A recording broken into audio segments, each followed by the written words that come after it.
Alhamdulillah wassalatu wassalam ala Rasulillah wa ala alihi wa sahbihi ajmain. Amma ba'd. Assalamualaikum warahmatullahi wabarakatuh. Waalaikumsalam warahmatullahi wabarakatuh. So, mga kapatid sa panampalatayang Islam, nandito po kami ngayon once again sa lugar na ito na kung saan ay talaga namang sinasadyang dayuhin pa ng mga kapatid natin para lang makita at masilayan ang napakagandang lugar at napakagandang tanawin. At the same time ay napakalamig na panahon sa kabila ng napakainit sa ibang lugar ng Saudi Arabia, gaya ng Jeddah, gaya ng Makkah at iba pang mga lugar. Alhamdulillah, kasama natin ngayon yung mga first timer sa lugar na ito. Walang iba kundi umpisahan natin sa ating kanan, Al-Ayman Fal-Ayman, wala lang sabi sallallahu alaihi wasallam, si Ustad Abdurrahman, at gayon din po si Ustad Duwaya, si Ustad Abdullah Laksamana, mashallah tabarakallah, at si Ustad Abdul Aziz Cruz, at syempre si Ustad Fawaz Marcos Morales Largo, mashallah tabarakallah. At ang iyong lingkod mga kapatid, walang iba kundi si Alimuddin Onofre Ilyas. So welcome po sa ating video upang sa ganun ay makapanayam natin ang isa sa mga bisita natin sa araw na ito at sa video na ito mga kapatid sa panampalatayang Islam, at pag-uusapan namin yung kanyang mga personal na experience. Pero bago po ang lahat, nandito kami ngayon sa Shifa, okay? Shifa na kung saan ay isa sa mga bulubundukin na matatagpuan sa Taif. Actually hindi ito first time ang pagpunta ko dito personally, dahil may mga kapatid natin na kung saan ay nadala natin at nabingwit natin at dinala dito from Qatar, sila Musa, si Ustaz Musa, at gayon din sa mga estudyante ng university, ang ibang mga estudyante, at syempre yung mga kapatiran natin ay of course yung pamilya namin nakapunta na rito, alhamdulillah. Okay, so bago ang lahat, syempre bago tayo pumunta sa pinakabuod ng ating paksa, Ustad, ano ang masasabi mo sa lugar na ito since na you are a first timer here in Shafa? Ano yung maaari mong ma-introduce o kaya maaari mong ibahagi sa iba ang mga na-discover mo sa napakagandang lugar na ito? Tafadhal. Ating purihin ng Allah subhanahu wa ta'ala, at bago ang lahat, ibabahagi ko sa inyo ang salam. Assalamualaikum warahmatullahi wabarakatuh. Waalaikumsalam warahmatullahi. Since first time ko na makarating dito, Masya Allah, akala ko ang lugar ng Saudi ay lugar na kung saan wala kang mararamdaman na malamig. Kasi nga, kilala ang lugar na ito na disyerto lamang. Pero Masya Allah, first time ko na makapunta sa ganitong lugar dito sa Saudi, na kung saan ay napakalamig na lugar. Napakalamig na lugar, Masya Allah. Yung bang nasa isip ko nung ako pa ay nasa Pilipinas, na ang nasa isip ko lang, ang napag-alaman ko lang na dito, anong tawag din, Ustad, yung hangin at saka yung weather. Yung weather dito is puro kainitan lang. Pero mayroon palang ganitong lugar dito na kung saan matatagpuan ang lugar na ito na tinatawag na Shifa. Masya Allah. At nung nakarating ako dito, naalala ko na lang yung lugar sa Pilipinas na katulad ng Baguio. Masya Allah. Pagdating sa lamig ay may malintulad mo ito sa lamig sa Baguio. Sa mga hindi pa nakarating dito, ang lamig dito ay katulad ng lamig sa Baguio o higit pa. Kahit tirik ang araw, hindi mo mararamdaman yung init ng araw. May hangin pa. Bukod sa malamig na nga, sinasabayan pa ito ng hangin. So, masarap talaga dito masyado. Napakasarap dito eating, unwinding, unwind, and then traveling. EUT. Ayan mga kapatid. Actually, dito lang tayo para mag-usap-usap ba? Di ba ba? Kung meron kayong katanungan na maya kay Ustaz, pwede niyong itanong, especially sa kanyang personal na experience na maaaring ibahagi natin sa iba. Okay, since na hindi lamang first timer ka sa lugar na ito, bagos in general speaking, first timer ka sa Saudi Arabia. Ano ang nagtulak sa iyo na pumunta ng Saudi Arabia? Ano ba yung nag-motivate sa iyo bakit ka nandirito? 'Di ba? Ikaw ba ay iba sa ibang mga nandirito para sa trabaho lamang at kumita ng pera, para magsunog ng kilay sa kanilang trabaho, para sa kanilang pamilya? Ikaw, ano naman yung naiba sa iyo? Bago ko sagutin yung katanungan niyo po, sir, nais ko lang ibahagi kung ano nga ba yung mga aking naranasan nung ako ay nasa Pilipinas pa. Bago pa ako makarating dito at bago ko pang maisipan na makarating dito, pumunta dito, ay ang dami na, yan mo kasi hangin ba? Yan, para malamit sa ano. ang dami ng pagsubok na dumaan sa akin, especially sa pamilya ko. Dilingid po sa kaalaman ninyo, ako ay may pamilya na. So, napakaraming pagsubok ang dumaan sa akin. May pamilya na, siguro sabihin, sa mga nangangarap dyan kay Ustaz, huwag na kayong umasa. May pamilya. Ang dami, sobrang dami ang dumaan na pagsubok sa akin. Actually, umabot pa sa punto na pati yung buhay ko ay naging delikado. Napanganib na, no? O naging panganib na. So, bakit yun? Hinahunting ka? Hindi naman sa hinahunting tayo, pero yung bang may mga tao na hindi nagugustuhan yung mga gawain natin, at yun ang nagiging dahilan kung bakit nagkakaroon ng ganong sitwasyon. So, tulad ng sabi ko kanina, ang daming dumaan na pagsubok sa akin. So, isa na yun. So, hindi pa natatapos doon. May mga pangyayari din na kung saan siyang nagtulak sa akin para ako ay pumunta dito. Isang araw, kasi may isang araw yung estudyante ko, actually siya ay nasa Al-Khubar. Isa sa mga estudyante ron ng Islamic Center din, doon sa Al-Khubar. Kasi nung time na yun, nung nasa Pilipinas ako, nagtuturo ako ng pagbabasa ng Quran sa isang online. So, nasuggest niya sa akin, sabi niya, Ustad, bakit hindi ka na lang pumunta dito?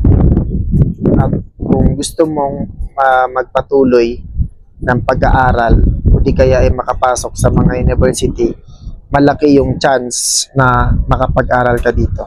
Makapasok ka sa mga university dito pag nandito ka.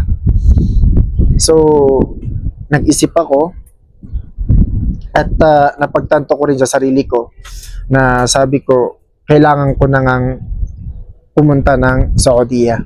Hindi lang basta't mag-aral. Actually, ako never kong naisip, never na tumatak sa isipan ko na magtakdim sa Jamia. Never yan tumatak sa isipan ko na mag-apply sa mga university dito. Kasi bakit? Unang-una, ito ay base lang sa aking opinion. Personal. Sa aking personal. Ako ay isang pamilyadong tao. Isa akong pamilyadong tao at nararapat sa akin, obligado sa akin na suportahan ang aking pamilya.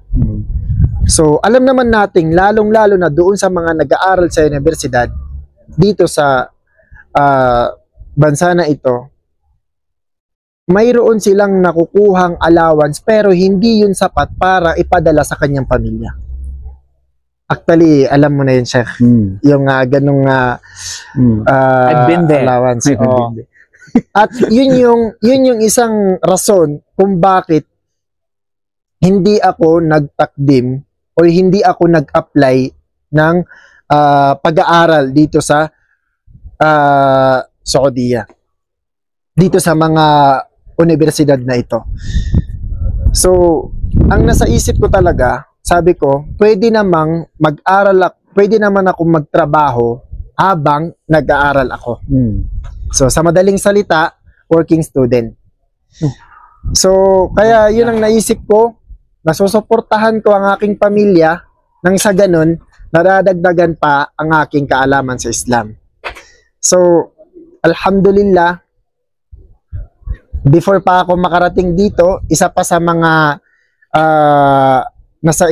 nasa plano ko ay pupunta lang ako ng Saudiya sa bansa na ito upang makapagsagawa ng umrah, upang makapagsagawa ng hajj, at upang madagdagan na rin yung kaalaman ko sa Islam, which is yung pag-aaral sa Islam. Alhamdulillah, sa kabila ng lahat ng mga nagawa kong kasalanan, although lahat naman tayo nakakagawa ng kasalanan, iba-iba nga lang ang antas ng mga nagawa nating kasalanan. Sa kabila ng mga nagawa kong kasalanan, at ako'y nakarating dito, hiningi ko sa Allah subhanahu wa ta'ala ng kapatawaran ang lahat ng mga nagawa kong kasalanan. Wallahi, ako ay biniyayaan ng Allah subhanahu wa ta'ala na higit pa sa ninanais ko bago pa ako makarating dito. Kasi bakit?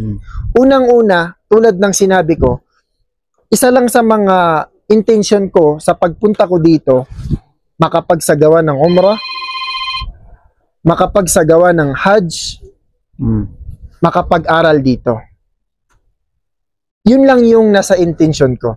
Pero, ano yung binigay sa akin ng Allah? Ba't ko nasabing biniyayaan ako ng Allah?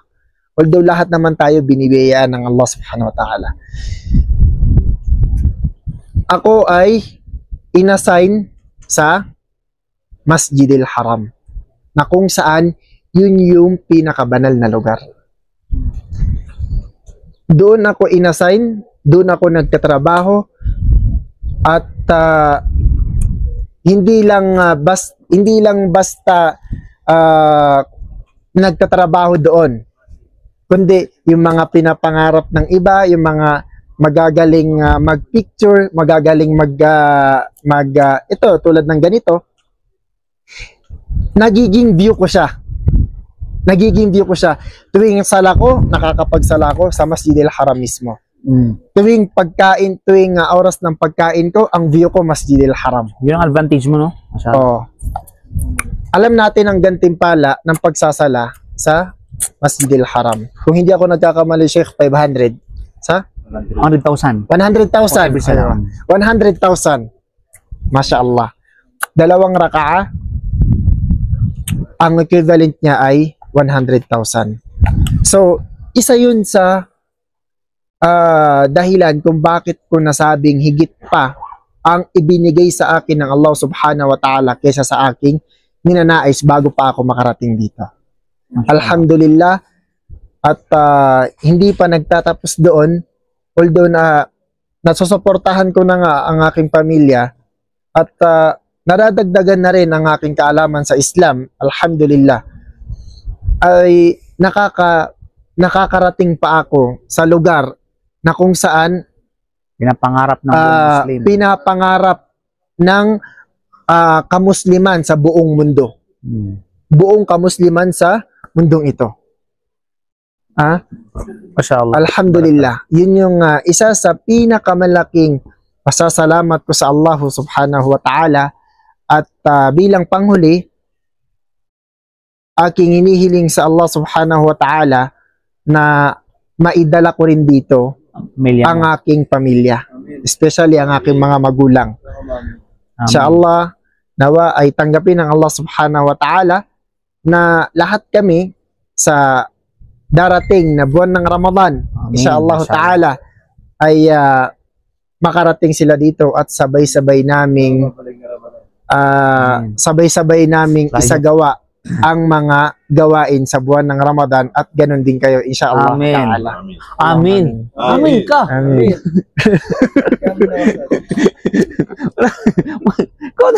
Walang imposible sa Allah subhanahu wa ta'ala, kapatid, no? Mashallah, tabarakallah. So may mga gusto ba kayong itanong kayo, Ustad? Okay. Assalamualaikum warahmatullahi wabarakatuh, bro. Una, syempre, yung katanungan ko, bro. Actually, gusto ko lang yung magpakilala ka, bro, yung brief ba? Ano ba yung tribo mo? Balik Islam ka ba? Yun lang, bro, para ma-view ng mga kapatid natin. Okay. Inshallah ta'ala. So, ako ay isang tribong Maranao. Although, nanay ko kasi isang balik Islam. Mashallah. Isa siyang balik Islam, isa siyang Ilocana. At yung tatay ko naman ay Maranao. So, kaya nasabi kong isa akong Maranao dahil lang sa Islam, ang nasusunod ay ang tatay. So, yun yung aking kasagutan sa iyong katanungan. Alhamdulillah, bro. Napansin ko ka, bro, kasi yung Tagalog mo. Kasi hindi mo maaninag sa'yo yung pagkamaranaw mo, bro. Alhamdulillah, bro. Inshallah. Kaya, bro, baka may katanungan, bro. Follow up. Ano ba? Tanong mo, yan ang asawa. Assalamualaikum, Ustad. Unang-una ay wini-welcome ka namin dito, ano? Dahil sa bago ka lang kami, medyo matagal na dito. At alhamdulillah ay nakadaong palad ka namin at nakilala ka namin at yun ay kadar ng Allah subhanahu wa ta'ala na mamit ka namin, ano? So, ang katanungan ni brother ay wala naman akong ganong tanong siguro kung ano. At ayun ay pagbati lamang sa iyo dahil pag-welcome kumbaga, no? Alhamdulillah, alhamdulillah. Si kapatid, baka meron kang katanong, ano? O siya, Talata, may tanong na. Abu Talata, may tanong ka ba sa patungkol sa duwaya? Baka meron kang tanong. Ahaba lang yan. Salam ko lang at welcome kay brother.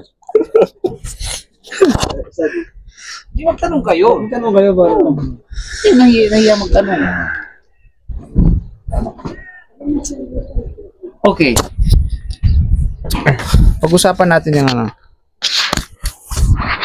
Ilang taon na po kayo? Ako po ay 25. 25 years old. Opo. Kababata ko lang to ah. Ay, saan mo lang? Daran ko lang. Isang balik ko lang. 26 ka lang. Oo, kahapon.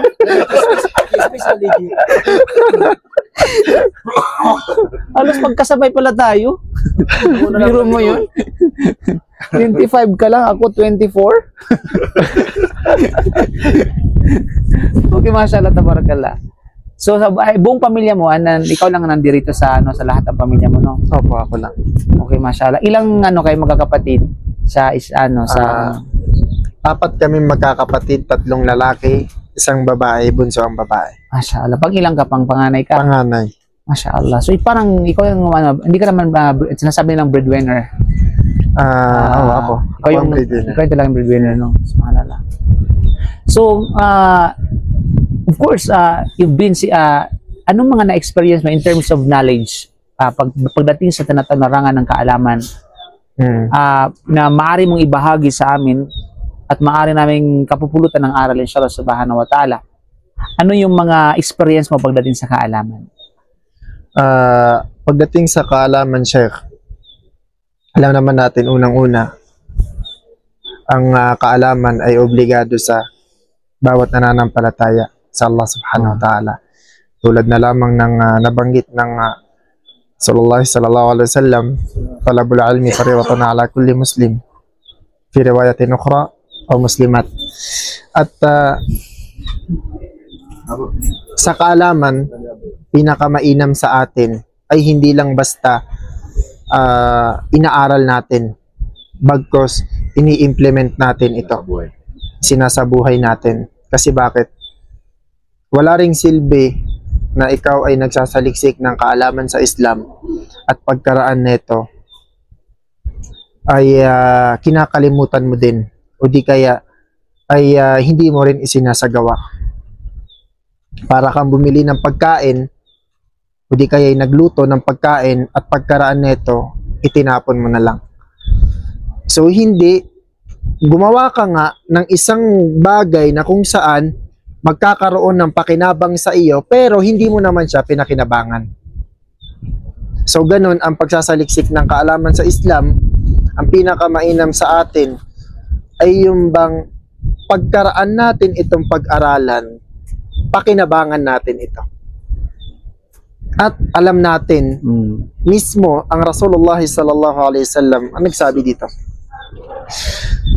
Ano yung sabi niya? Khairukum man ta'allama al-Qur'ana wa 'allama.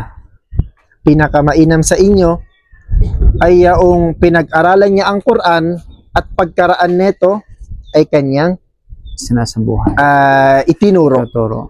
Pero ano nga ba ang tinutukoy dito ng Rasulullah sallallahu alaihi wasallam na pagtuturo? Pagtuturo lang ba na kung saan ipinapasa mo ang iyong kaalaman? So, nandito si Sheikh. Correct lang ako, Sheikh. Ako nag-interview. Hindi. Pa-correct lang kung Sige. okay, kung may mali ako dun sa tafsir, pagtatafsir ng pagtatarjuma. Sige lang. So, hindi lang pagtuturo ang tinukoy doon ng Rasulullah sallallahu alaihi wasallam, bagkus ang pinaka tinutukoy talaga doon ay ang pagsasabuhay. Pagsasabuhay sa napapaloob ng Quran. So, gaya nga ng ganon, na kung saan nararapat sa atin na isagawa natin ang lahat ng mga natututunan natin. Isagawa natin ito. At pagdating naman sa pagsasaliksik ng kaalaman sa Islam, nararapat sa atin na mapagmasid tayo. O di kaya ay maging maingat tayo sa pinagkukuhanan natin ng kaalaman sa Islam. Kasi sa panahon natin ngayon, hindi ito katulad nung unang panahon, nung unang panahon na kung saan kilala kung sino yung mga pinagkukuhanan nila ng kaalaman. Katulad nung panahon ng mga sahaba, kilala kung sino yung pwede nilang pagkuhanan ng kaalaman. Ganon din yung sumunod sa kanila.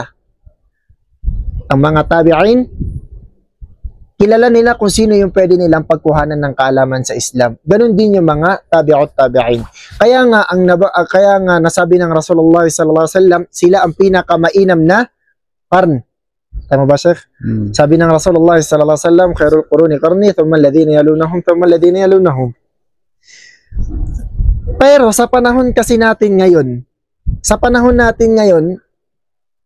ang dami nang nagpapakilala na siya ay isang maalam sa Islam. Ang dami na nagpapakilala. So, minsan, napapagtanto pa ng tao na ito ay isang maalam sa Islam kapag siya ay nakakapagsalita ng lugha Arabiya, kapag siya ay nakakapagbasa ng maayos ng Quran, kapag siya ay nakakapag-meaning ng Quran. Yun ang naging sukatan na ba? Yun ang naging sukatan nila para masabi na ang taong ito ay isang maalam sa Islam. Kaya ako nasabi na nararapat sa atin, kinakailangan sa atin na maging maingat tayo sa pinagkukuhanan natin ng kaalaman sa Islam. Kasi bakit? Pwede yung taong inaasahan natin, inaakala natin na siyang makakapagdala sa atin sa kabutihan o di kaya ay sa paraiso ng Allah, ay kabaliktaran pala ito na kung saan idadala ka pala niya sa kamangmangan o di kaya ay sa impyerno ng Allah subhanahu wa ta'ala. Pagkaligaw yan. Sa pagkaligaw. Kasi bakit? Sinabi ng Rasulullah sallallahu alaihi wasallam, kullu bid'atin dalala wa kullu dalalatin finnar. Lahat sabi niya ng pagbabago sa pagsamba sa Allah subhanahu wa ta'ala, pagbabago sa mga gawain na may koneksyon ng Allah subhanahu wa ta'ala ay pagkaligaw. At lahat ng pagkaligaw, walang kahantungan maliban ang impyerno ng Allah subhanahu wa ta'ala. So, ako, alhamdulillah, hindi ko itatanggi na galing ako sa isang sekta na kung saan masasabi natin sektang kaligawan. Hindi ko to itatanggi na nanggaling ako sa isang sekta na kung saan ang sekta na ito ay walang ibang maidudulot sa tao maliban na lamang ang kaligawan. Maliban na lamang ang kaligawan. Maaari ba natin malaman yung anong sekta ang kinabibilangan niya? Mas mainam, Sheikh, na although hindi ko man ito sabihin, Okay. hindi ko man siya sabihin, maaruf na, alam naman natin, lalo na sa lugar natin sa Pilipinas, alam na Okay. kung ano nga ba yung tinutukoy natin doon. Anyway, alhamdulillah. Ito ang pinakamalaking pasasalamat ko sa Allah subhanahu wa ta'ala. Bakit? Unang-una sa lahat, yung inaakala ko noon na hanggang doon na lang yung makukuha kong aral, na makukuha kong kaalaman sa Islam. Hindi na ako makakarating sa lugar na kung saan dito nanggaling ang Rasulullah sallallahu alaihi wasallam. Lugar na kung saan marami ang pinanggalingan. Lugar na kung saan nanggaling ang mga ulama, mga kibar, mga matataas na ulama, matataas na antas na mga ulama dito sa mundong ito. Hindi ko to inaakala at alhamdulillah, ito ang isa sa pinakamalaking pasasalamat ko sa Allah subhanahu wa ta'ala dahil hindi ko inaakala na makarating dito ay ibinigay sa akin ng Allah subhanahu wa ta'ala. Mashallah, tabarakallah. Alhamdulillah. So, yun lamang po, Chef. So, actually, yung pinakikinggan ko ang kanyang salaysay at ang tema ng kanyang salaysay para bang may pinagdadaanan. Sabihin, galing talaga siya sa experience. At yun nga, siya na mismo nagsabi ay talagang na-experience yun, yung pagkaligaw, no? Mula sa sikta ng pagkaligaw. Alhamdulillah, natagpuan niya yung tinatawag na tama na akida. Walang iba kundi akida ng Ahlus Sunnah wal Jama'ah. At naway, inshallah, dalangin natin lahat tayo na panatilihin ng Allah sa tamang akida. So, hanggang sa tayo ay bawian ng Allah ng buhay. Kasi ang akida natin, alhamdulillah, ay napakalinaw, walang pag-alinlangan, walang pagdududa, at napakapayak, no? At pagdating sa paniniwala, ay talaga namang pinangahawakan, no? Hindi lamang tayo, kundi lahat ng mga nauna sa atin mula sa mga sahaba, at mula sa mga tabi'in at atbaw tabi'in, alhamdulillah. So, ganun pa man, ang pinakapayo natin na talagang saliksikin natin yung tinatawag na kaalam. But by the way, paano ba natin, halimbawa sa mga kagaya nila, mga bago, kumbaga sa Islam, paano nila ma-distinguish? Paano nila, based on your experience, paano nila makilala ngayon ang mga turo, especially yung mga sinasabi mo kanina na nag-aangkin ng mga may alam. Paano ba sila malaman kung sino yung tama, no? Kung sino yung tinatawag na nag-aanyaya sa tamang pag-aakida, tamang paniniwala, na samantalang kiniklaim na maalam. Diba? So, ang iba naman, sumasalungat doon sa iba at nagkakasalungatan yung bawat higit lalo sa panahon ngayon, buhay ng social media, di ba? So, para sa'yo, paano malaman nila? Para sa ganun, makaiwas sila sa bagay na yaon at hindi magkakaroon ng kalituhan sa kanilang kaisipan, sa kanilang murang kaisipan. Any advice? Una sa lahat, Chef, napakaganda ng katanungan na ito. Lalang especially doon na nga sa mga bago pa lang sa Islam. Hindi kaya ay bago pa lang sa pagsasaliksik ng kaalaman sa Islam. Anyway, ito ay isa sa may papayo ko ay maging, tulad nga ng nasabi ko kanina, maging mapanuri tayo. Kilalanin natin kung sino yung pinagkukuhanan natin ng kaalaman. Siyasatin natin kung sino siya. Alamin natin kung saan siya nanggaling. Kung anong produkto siya. Produkto ba siya ng ganito? O produkto ba siya ng ganito? Kailangan alamin natin kung saan siya nag-aral at kung ano ang kanyang itinuturo. Ito ba ay labag sa Islam? Ito ba ay ayon sa Islam? naayon sa Islam? Kasi napakarami, lalong-lalo na sa social media, na kung saan kahit yung mga labag sa Islam, sinasabi nila ito ang tamang pagsamba sa Allah subhanahu wa ta'ala. Kahit yung mga pagbabago sa Islam, sinasabi nila na ito ang tamang pagsasagawa, pagbibigay, pagmamahal sa Rasulullah sallallahu alaihi wasallam. So, tulad ng nasabi ko, ang pinakamainam sa atin, kilalanin natin, alamin natin, siyasatin natin kung sino yung taong pinagkukuhanan natin ng kaalaman sa Islam. Pangalawa, iian natin ito ng mga katibayan. Mismo ang Rasulullah sallallahu alaihi wasallam kanyang sinabi, taraktu fikum shay'aini la in tamassaktum bihima tamassaktum bihima lan tadillu abada. Ano yun? Yung sabi ng Rasulullah, iniwan ko sa inyo ang dalawang bagay na kung saan, kung panghawakan ninyo ito, kung sundin nyo ito, ay hindi kayo maliligaw kailanman. Ano yun? Ano yung sinabi ng Rasulullah? Sunnah at ang Kitabullah wa sunnati. Kitabullahi wa sunnati. Ang kitab ng Allah, which is yun ang Quran, at ang sunnah ng Rasulullah sallallahu alaihi wasallam. So ito ngayon yung katanungan. Lalong-lalo na sa social media na kung saan nagpaliwanag si Ustad na ligaw, sinamahan ng dalil. Ganon din si Ustad na tuwid na sinamahan din ng dalil. So ikaw bilang isang bago pa lang sa pagsasaliksik ng kaalaman sa Islam at wala ka pang gaanong idea sa Islam, paano mo siya papaniwalaan? Which is, ang alam mo lang ay ang alam mo lang ay yung hadith ng Rasulullah na ang pangawakan mo ay ang kitab ng Allah, which is ang Quran, at ang sunnah ng Rasulullah sallallahu alaihi wasallam. Paano kung nagsalita ang dalawang tao na ito, ang matuwid at ang ligaw, at parehas silang nagsalita, nagbigay ng katibayan na mula sa Quran? Paano natin ito? Paano natin tawag dito? Malalaman.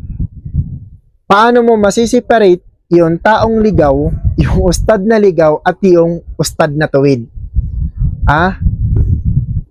Na kung saan parehas sila nagsasalita, nagbibigay ng mga dalil na mula sa Quran at Sunnah ng Rasulullah sallallahu alaihi wasallam. Okay? So paano? Huwag tayo maging one-sided. Huwag tayong kumilala lamang sa iisang ustad. Bagkus lawakan natin, Explore. yung lawakan natin yung pagsasaliksik natin ng kaalaman sa Islam. Huwag tayong kumuha ng idolo lang natin na okay, ito lang yung susundin ko, ito lang yung ano ko, isa lang. Kasi alam naman natin, lahat tayo nagkakamali. Lahat tayo nagkakamali. Kaya't napakainam pa rin sa atin na magsabi man, halimbawa si Sheikh nagsabi, ganito ang turo ng Islam, ang pinakamainam pa rin sa atin, hindi ko naman sinasabi na hindi totoo yung sinabi ni Sheikh, pero ang mas mainam pa rin sa atin bilang paninigurado ay itanong din sa mas nakakaalam sa Islam. Itanong din. Ganon. Okay. Hindi rin maiwasan na kung saan nagko-contradict yung dalawa. Sinabi ni Sheikh, pwede. Sinabi ng isang ustad, bawal. Saan ka na naman lalapit? Saan ka na naman papanig? Sino ba yung mas cute? Okay. Sino ba yung mas cute? Mas pogi? Hindi. Tulad ng sinabi ko, nandoon na yung assignment mo na kung saan pag-aralan mo ang Islam. Nandoon na yon. Intindihin mo yung binabanggit nilang dalawa, kung ano nga ba yung mas malapit doon sa binabanggit nila. Intindihin mo yung binabanggit nila na dalil na mula sa Quran at Sunnah ng Rasulullah, kung ano yung mas malapit doon sa binibigay nila na tag dito, paghahatol sa isang bagay na iyon. So, Hindi puro basketball ang Oo. ginagawa. hindi puro wawalwal. Pag-iiyot. Ha? Yun yung at isa ito sa dahilan na kung saan tawag dito, inobliga sa atin. Although, kahit naman kasi hindi sa atin inobliga, kahit hindi pa rin binanggit ng Rasulullah, ang hadith na pag-uubliga sa isang mananampalatayang Muslim ang pagsasaliksik ng kaalaman sa Islam, ay tayo mismo sa sarili natin, maiubliga natin sa sarili natin na pagsaliksikan ng Islam. Kasi bakit? Kahit ngayong bata, kung papiliin mo siya, ano ang pipiliin niya? Paraiso, impyerno. 100% ang pipiliin niya, paraiso.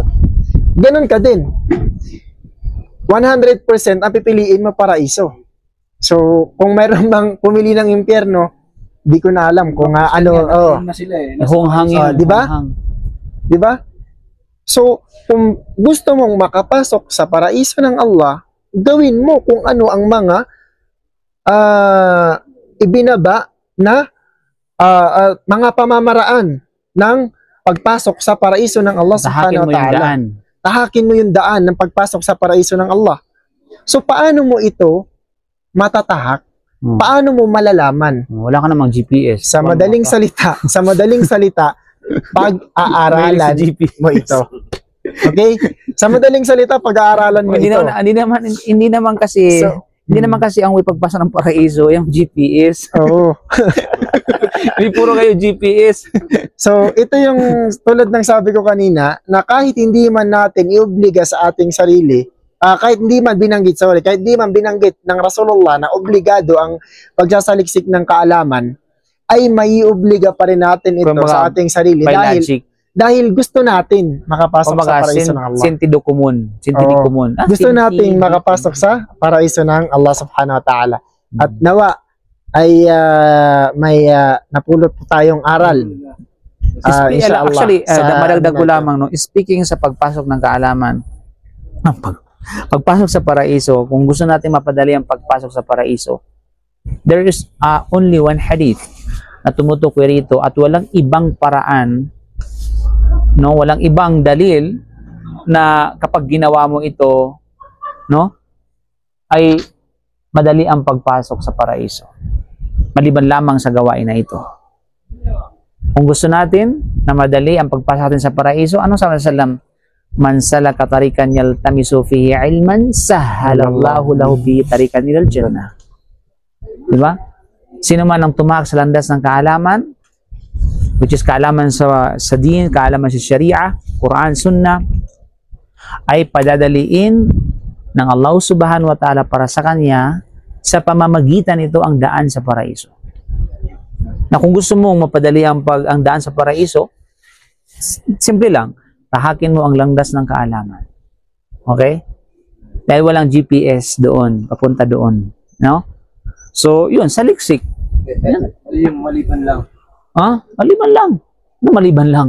na hindi ka makapasok sa landas ng paraiso. Hindi. Makakapasok ka pa kasi makakapasok ka sa paraiso. Ang pagpasok ka sa paraiso, depende sa gawain ng tao yan. Of course, walang duda, walang makapasok sa paraiso sa pamamagitan ng kanyang gawain, maliban lamang sa kung sino ang kinahabagan at kinawaan ng Allah. Kasi nakasaad yan eh, la yadkhulul jannata ahadukum bi'amali. Walang sino man ang isa sa inyo ang makapasok sa paraiso dahil sa kanyang gawain. Sabi ng mga sahaba, walaw anta ya Rasulullah, maging ikaw propeta ng Allah, walaw ana, illa yataghammadani Allah birahmati. Sabihin, kahit ako, hindi ako makapasok ng paraiso dahil lamang sa aking gawain. Maliban na lamang kung ako ay babalutin ng habag ng Allah subhanahu wa ta'ala. Di ba? So, ibig sabihin, the key is, kahabagan ka ng Allah. O paano ka kahabagan kung hindi mo naman sinusunod ang kanyang mga ipinag-uutos? Paano kanya kahabagan kung hindi mo naman isinasagawa ang kanyang mga kautusan? Di ba? Naniwala ka lang, tapos, naniwala ka, hindi ka gumagawa. Hindi na pwede yan. So, para kahabagan ka niya, sundin mo ang utos niya, iwasan mo ang kanyang mga ipinagbabawal. Okay? Gumawa ka ng kabutihan para sa kanya. You know? Hingin mo yun, na ipagkalob sa'yo yun. Okay? So, yun. So, ibig sabihin dito, ang pagpasok sa yun yung key, kailangan rahma. Subalit, yung pagpasok dito ay may mga papasok na pabagal, may mga papasok na mabilis, may mga papasok na madali, may mga papasok na sabihin natin bigay rin hisab, wala, hindi dadaan sa pagsusulit, paghahaat ulit sa atin na ito na pagkukwenta. Okay? Kaya, isa dito yung pamamaraan ng pagpasok sa paraiso, yung magiging magaan sa kanya, papadaliin sa kanyang pagpasok. And the only deed or action na may katibayan sa bagay na ito para mapadali ang pagpasok mo sa paraiso, yung pagtahak sa landas ng kaalaman. Okay? Pero it doesn't mean kapag hindi ka tumahak sa landas ng kaalaman, di ba? Yung katulad ng talagang nag-aaral, ibig sabihin na hindi siya makapasok ng paraiso. So long na siya ay mu'min, siya ay mananampalataya. Di ba?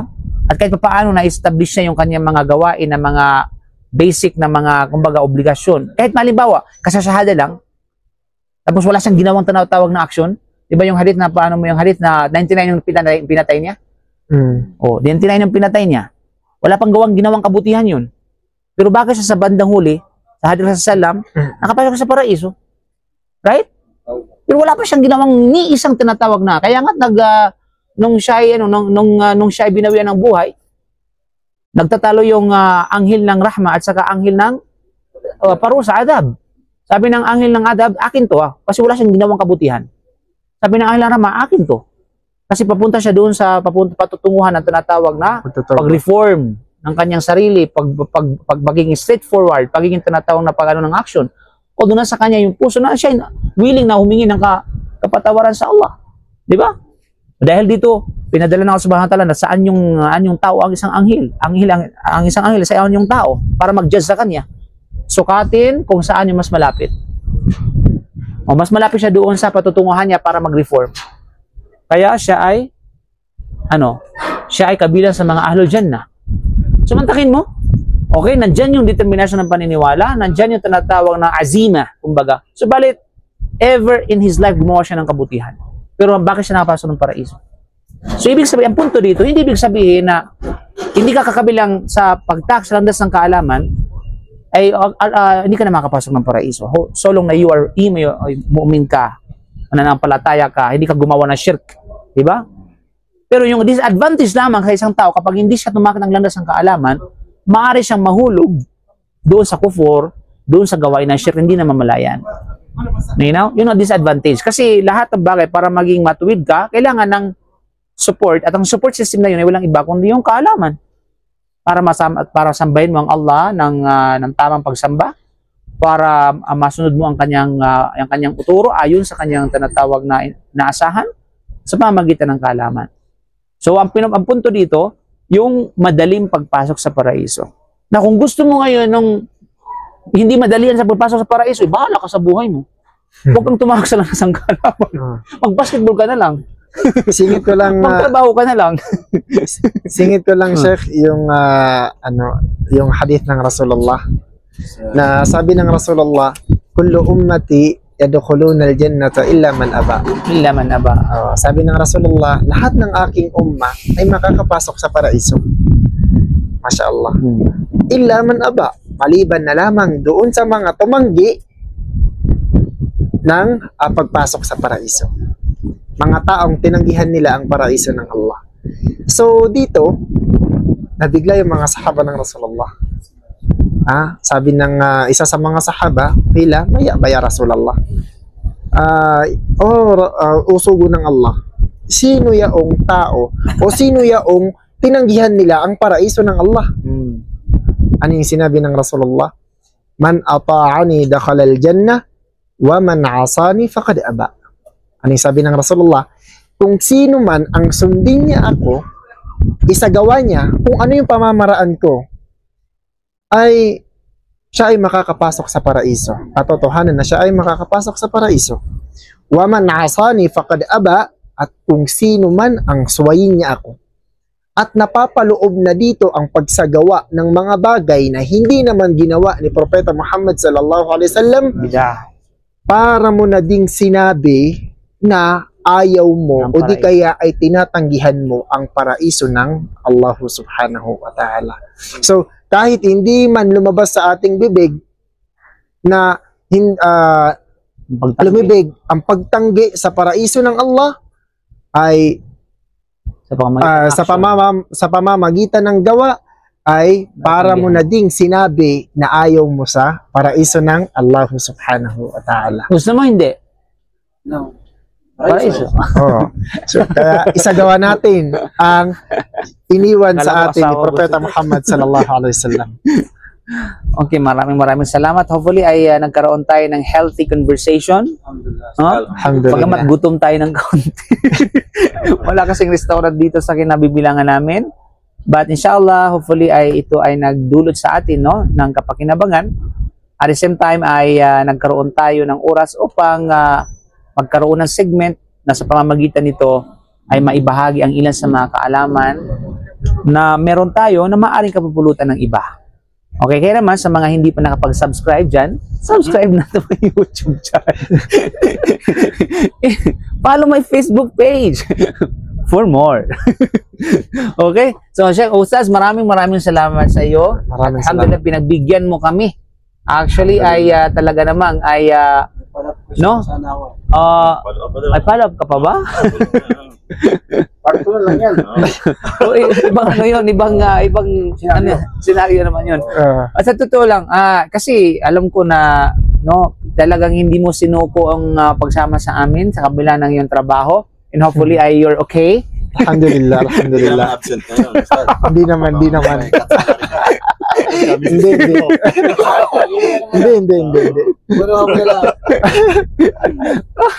Okay, so jazakallah okay. Isang malaking karangalan na Ayyak. ikaw ay makabilang no sa expedition na ito.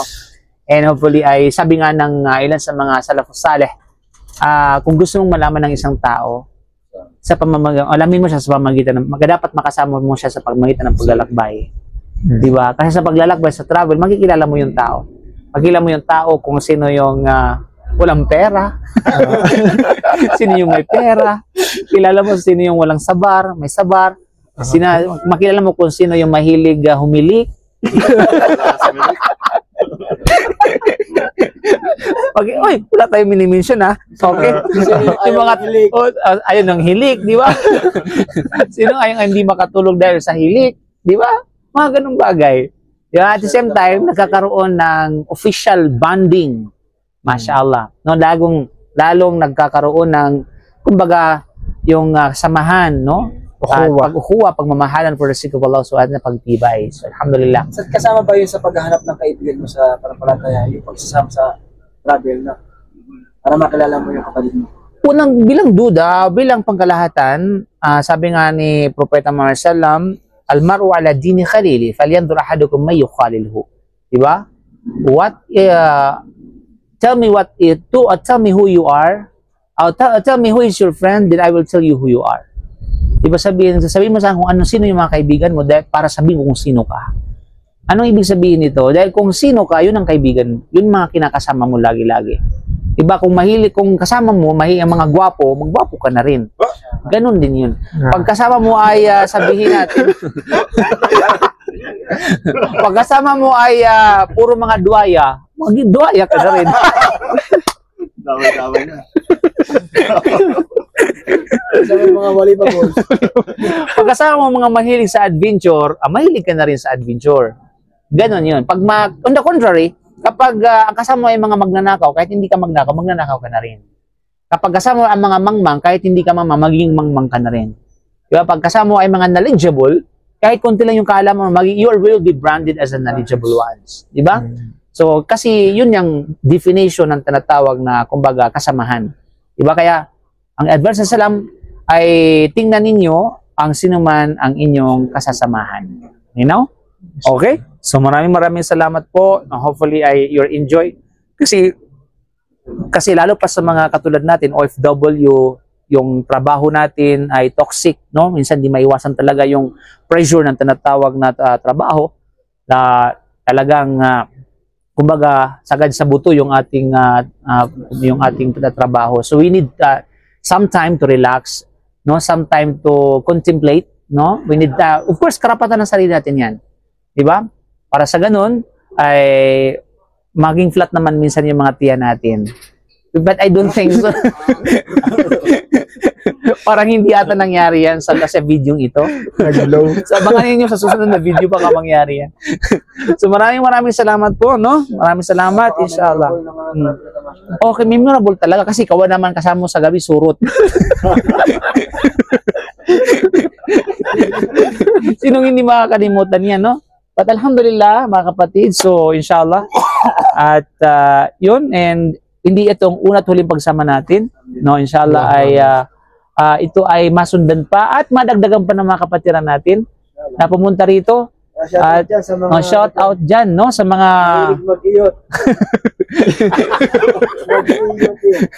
okay. So hanap na. Bro, baka kaya nila. Oo. Paliwanag mo. Nasa Facebook study. Alam na nila yun nasa Facebook study. Okay, maraming salamat po, no? Jazakumullahu khair wa akhiru da'wana alhamdulillah subhanaka wa bihamdika asyhadu an la ilaha illa anta astaghfiruka wa atubu ilaik. Assalamualaikum warahmatullahi wabarakatuh. Assalamualaikum warahmatullahi wabarakatuh.